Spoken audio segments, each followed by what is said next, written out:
Hello Internet, welcome to Bazzle Stadium. We have made it through, well we haven't yet, but we're about to make it through 2 weeks with this Trick Room team, which, yeah, okay, I mean I used that Trick Room team with the Weakness Policy Clay Doll like a few months ago, and that did better than I was expecting.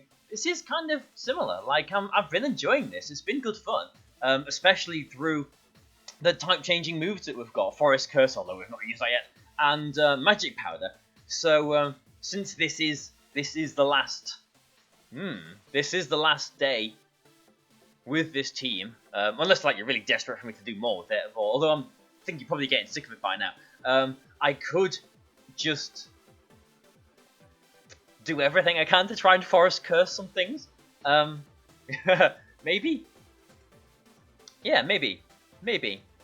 Let's do that. Okay, let's do that. We're gonna Forest Curse something.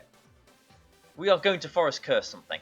So I'm gonna lead Trevenant. This guy hasn't got an Incineroar either, which is one of the main things that I never like to lead the Trevenant because of. But there's no Intimidate here. So Trevenant indeed, I could go. Yeah, if I go with Lipard, then yeah, the Fake Out. Yeah, that doesn't stop. Like Rock Slide flinches. That's the biggest worry, I guess. And if I did, you know, copycat Dynamax to Trevenant, and I can't Forest Curse after that as well too. So yeah, Trevenant indeed with Marowak, and I like having both the ghosts here because of that Porygon Z. And I mean, Hatterene looks pretty good, but Escavalier looks pretty good against a lot of his team as well.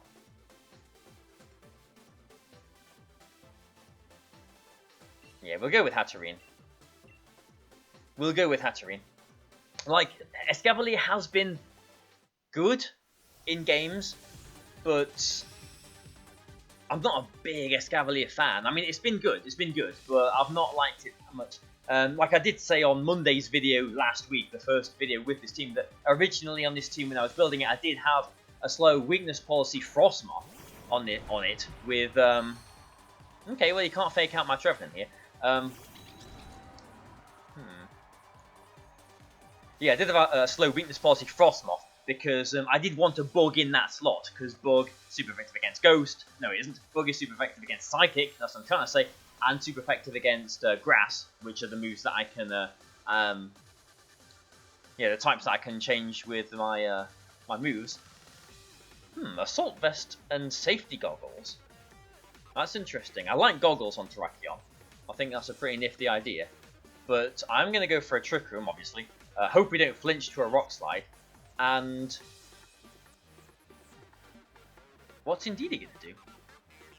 Because neither of these Pokemon really threaten the Trevenant that much. But do I want to swap Marowak in on a Rock Slide? Not really. I could just go for an Expanding Force here. Or a Healing Wish, so that I can definitely get... I'm just going to go for an Expanding Force. I could go for a Healing Wish, so that I could, you know, definitely... Okay. I mean, if he knocks out the Indeedee, I'm fine with that. Nice. Yeah, good. Nice one. So yeah, I mean, I essentially went for a Healing Wish there. Yeah, okay. And now... like, the sad thing is, Forest Curse doesn't work in the same way as Magic Powder, so it only adds Grass to their typing. So if I went for a Forest Curse into the Terrakion, then Flare Blitz is just going to be neutral, since it's a Rock type, and Ghost is obviously you're already neutral on it. So a bit of a non-time to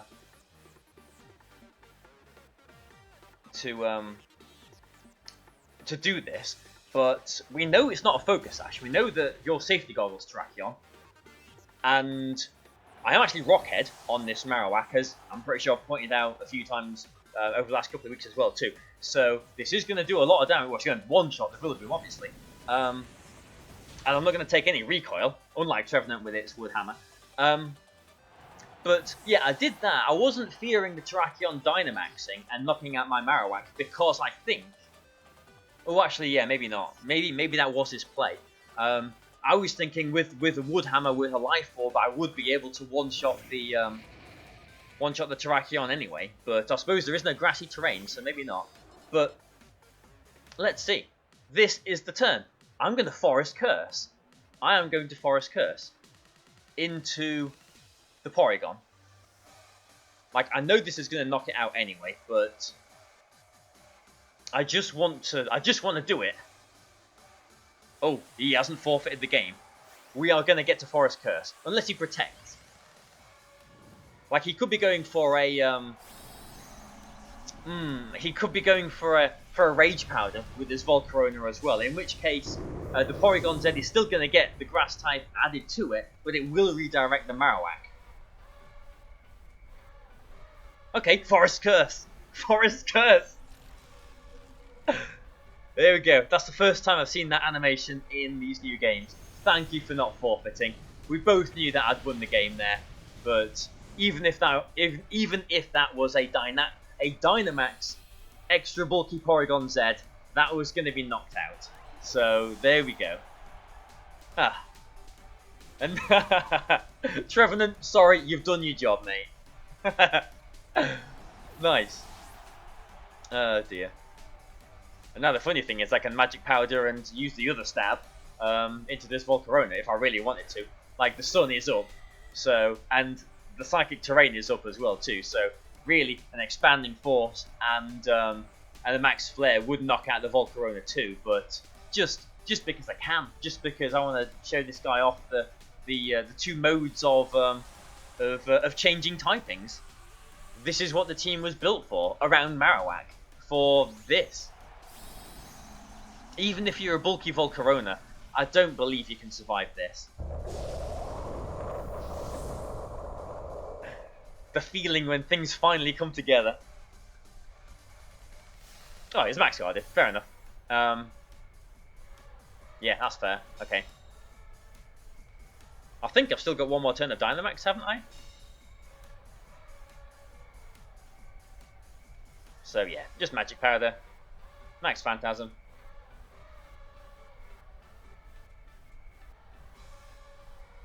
Like, he might let these moves go through as well, too, just because he wants to see what Magic Powder does. Maybe he's not come across Magic Powder. I mean, Volcarona is a bug. It's not grass typing, so, you know, Magic Powder does work on it.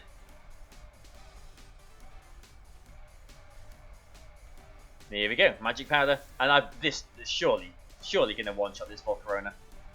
There we go, Max Phantasm. Yeah, there we go. There we go. There's the combination we was looking for. So, the Forest Curse on the Porygon and the Magic Powder on the Volcarona there as well too. Both pretty much unnecessary, but we got to do it. We got to do it. Yes.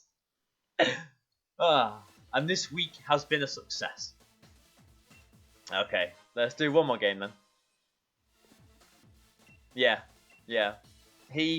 I guess he could have maybe pulled the game around if he Dynamaxed his Terrakion, survived the Life Orb Wood Hammer. I think it might have done.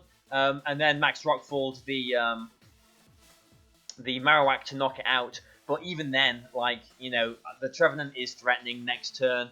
You know, I've still got Hatterene in the back, which is threatening. The Volcarona would have been more of an issue, absolutely. But yeah, maybe that was his way to win the game. This guy though, so yeah, I mean, I think a couple of weeks ago when we did the last video with the Sapsipper Azumarill team, I think we lost the last game with that. We might be losing the last game with this as well too, because this guy's got a Duraludon, which I don't think we've had a very good record against these 2 weeks. It is obviously very good against this team. It can shut down our Trick-Room setters. So maybe I go with Lipard. He could go with Grimmsnarl and Duraludon. That would be the bigger issue for us. But yeah, I'm going to go with Lipard and Hatterene here. Just because I can avoid the Sleep Powders from the Venusaur, although I'm weak to weak to poison, obviously. Marowak, yes.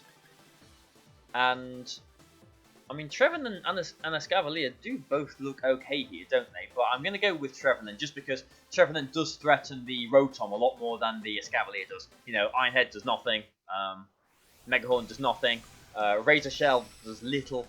At least with a Poltergeist Life Orb, Trevenant does threaten. And having Trevenant as well gives us, you know, the second Trick Room setter as well too, just in case Hatterene doesn't get things off against a potential Duraludon lead, which is exactly what we see. The good thing about this is I am guaranteed the Trick Room here by Gigantamaxing my Hatterene, I believe. No, I'm not. That's a lie, because if this Cinderace is very, very smart, and it goes for a Sucker Punch here, even knowing I'm not attacking, if it goes for Sucker Punch, it is faster than Liepard. My Copycat would copy the Sucker Punch and not my Trick Room. We'll see if he does this or not. This would be like a very, very big brain play if my opponent does this. I mean, I can see the play. Like, if I was the opponent, I would be considering it because it's streaming Copycat this lead, doesn't it? But we'll see. We'll see if he does it. Well, it's not maxing anything. Oh, okay. Good.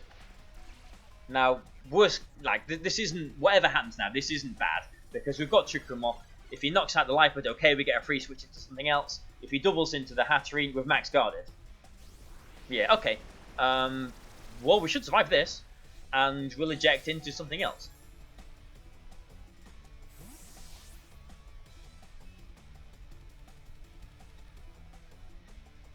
But will he?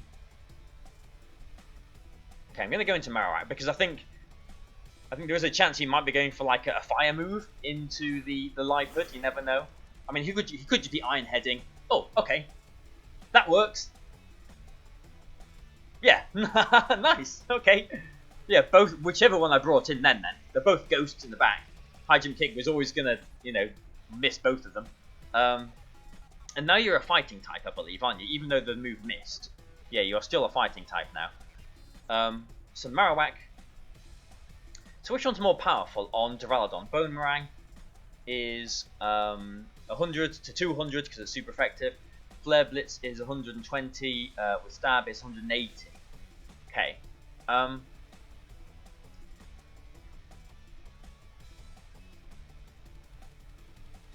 I'm just worried about like activating like a weakness policy. But I'm going to do it this way around just because the Cinderace does still threaten things. And okay, good job I didn't go for a Boomerang there then. And Sucker Punch is going to be taking like 80% or whatever from my Marowak too. Yeah, 85%. We're doing 90%. But yeah, Smite is still super effective, not that it needed to be. We get the confusion on the Rotom. And yeah, maybe he was expecting a Boomerang, a ground attack from the Marowak there. I didn't like the reason why I went for the Flare Blitz instead of the Boomerang is because I was worried about like not knocking the Duraludon out and activating weakness policy, and then he would be able to knock out my Hatterene, even with the Bavarian Berry. But yeah, look at that Flare Blitz. That did like over half to the Rotom there. But now because it's used its Citrus Berry, we do need to be very aware that it's immune to Poltergeist. And it's Urshifu coming in. Is that the water one? It is.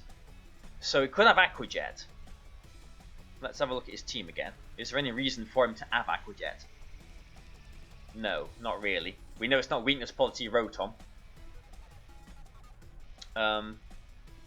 Could be Aqua Jet. I'm not sure if the water one gets Sucker Punch. But yeah, okay. I'm gonna go for the Poltergeist into the yeah, my Hatterene's a big problem for him now. He's trying to protect with his Rotom. Or Ally Switch. Okay, well that's fine then. That's fine. Because I was going for a Psychic attack into that anyway, unless he has got a priority attack with his Urshifu, which he hasn't. Is it a Focus Sash? I think that's a Focus Sash, isn't it? And, okay, so that's a little bit annoying. Because, yeah, now the Rotomi is immune to the Poltergeist, so not going to get any damage going off here. But it failed. Okay, interesting. Alright then. Yeah, I mean, this is probably going to be into the Marowak. Yeah, not the biggest issue, I suppose. But, we really need to worry about the Duraludon, and he's still got a Dynamax as well. So yeah, this game isn't over, but it's not looking good for us still. Yeah, okay, that's frustrating. I mean, the Ally Switch worked out for him there. You couldn't predict that coming, could you, really? Or the Sash on Urshifu, which I've seen a couple of, actually, but I never really clock it as a viable option. In which case, like, I could have... Yeah, I mean, I think I still... I can't complain about what I did. Yeah, I think I'm fine with what I did there. But now I can Dazzling Gleam, because, you know, whatever. But... Oh, no, maybe I've got to Expanding Force, haven't I? Yeah. And Woodhammer, I suppose. I've got to Expanding Force and Woodhammer. Or I don't have to. No, I do have to, because... I need... Okay, if you're trying to protect, maybe... Oh, he does protect. Okay.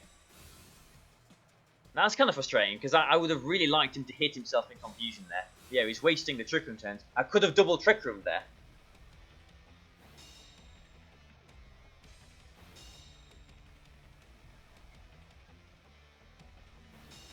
Could have gone for a double Trick Room. Is he going to play defensively again this turn? Because this is the last turn of Trick Room.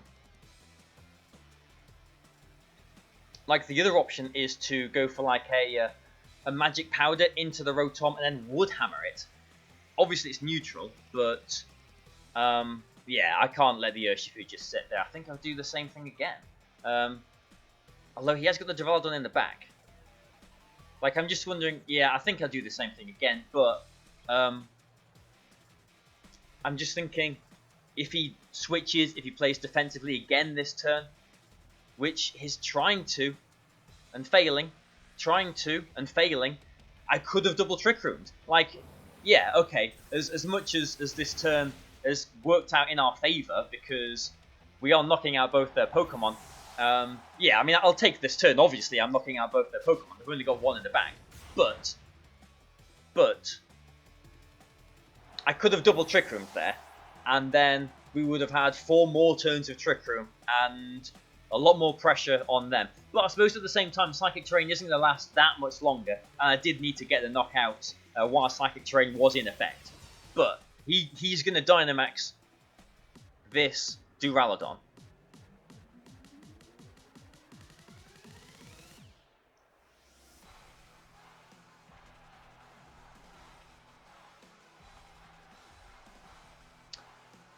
I think I might have still lost this game. I mean, we don't know the item on the Duraludon. If it one-shots them, like, the problem is if I go for Trick Room on both of them, if they survive, because I have got the Babiri Berry, then, you know, I'm just going to look like an idiot, aren't I? So, I'm going to Poltergeist here, and I'm going to try and Trick Room with Hatterene.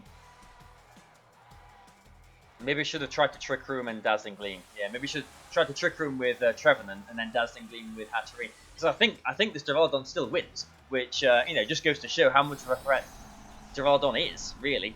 Like, if it's not Life Orb, Hatterene can survive this. Like, if this is an Assault Vest Duraludon, then there's a chance for me to survive this. I need to survive this, I think. Lipa does nothing, really, in this situation. We survive! We survive. Nice. Gets a defense boost. Poltergeist. It is an Assault Vest one. Okay. So, now I've got some options. Because now I'm Trick Rooming. I can either... I mean, Trevenant is always going to be Poltergeisting here. like Forest Curse does nothing, does it? In this situation, so I'm always poltergeisting. He can't get rid of his assault vest, so poltergeist is always going to work. Do I magic powder so that poltergeist does more damage, or do I just dazzling gleam here? And you know what? I think I magic powder it, because that also makes foul play super effective from Lipid in the back, and gets rid of his stab as well from his steel attacks. So poltergeist, yep. Like, this is going to do double that amount of damage. So yeah, not going to knock it out, but still do a lot. And now, whatever happens, yeah, Steel Spike's probably into the Trevenant. No, okay, fine, we win the game. Nice one. Because if he knocks out the Trevenant, I mean, like, assuming like we miss the Poltergeist, and he somehow knocks out the Trevenant, we've still got Lipid, which now has got a super effective foul play. Wow. The Berry doing some business. Magic Powder doing business again. Nicely done. Nicely done. Yeah, so now Poltergeist, if it hits, it knocks it out. If it doesn't, foul play will knock it out as well. So, because it's a psychic type. Yeah, Poltergeist going to be attacked by its own assault vest again. There we go. Nicely done. I really like this. Like, when it works, it's really nice. There's a lot of, I mean, I don't think this team would ever get like too high in a proper competitive tournament. Like, you know, if someone entered Worlds with this, it wouldn't do very well, because at that level, people are going to be expecting, you know, they will have ways to deal with, you know, hard Trick Room and like Indeedee Hatchery and Leads. Although one of the good things about this team is that I have got the alternative of, as I did with this game, going with Lipid to Copycat. So there's like two alternatives for me getting Trick Room up that can deal with whatever they might have to prevent the Trick Room. But then, yeah, in Trick Room, Forest Curse we did today. Technically, we did. But yeah, the Magic Powder with Marowak is fantastic. It really is great. Like, and like Trevenant, I like Trevenant as a Pokemon. To use it competitively has been brilliant these 2 weeks as well too. And Poltergeist as an attack. You know, two Pokemon with Poltergeist on this team. We've seen now how good that move can be. We also saw in this last game that obviously, you know, it can fail, you know, if they don't have an item on that Rotom. But we hit them all these 2 weeks as well. Brilliant. And there's just been some brilliant combinations, haven't they? And I love that in teams where you like do combo plays. You know, like in the past I had like Swagger and Foul Play and all that kind of stuff. But to turn their typing, like change them into a psychic type. And then I've got Marowak that can do a lot of damage. I've got the Trevenant as well itself, Life Orb that can do a lot of damage with its Poltergeist. And the Escavalier as well too, which did do some business throughout the 2 weeks. So yeah, I've really enjoyed this. So thank you guys for watching. I hope you've enjoyed it. Please like, please share. And well, you know, I presume I'll see you next week. You know, who knows what I'm going to be recording, if anything. But yeah, anyway, thank you for watching, guys. And I've really enjoyed these past 4 weeks, actually. Both these teams I've used have been brilliant. So thank you. Hope you've enjoyed it. Goodbye for now.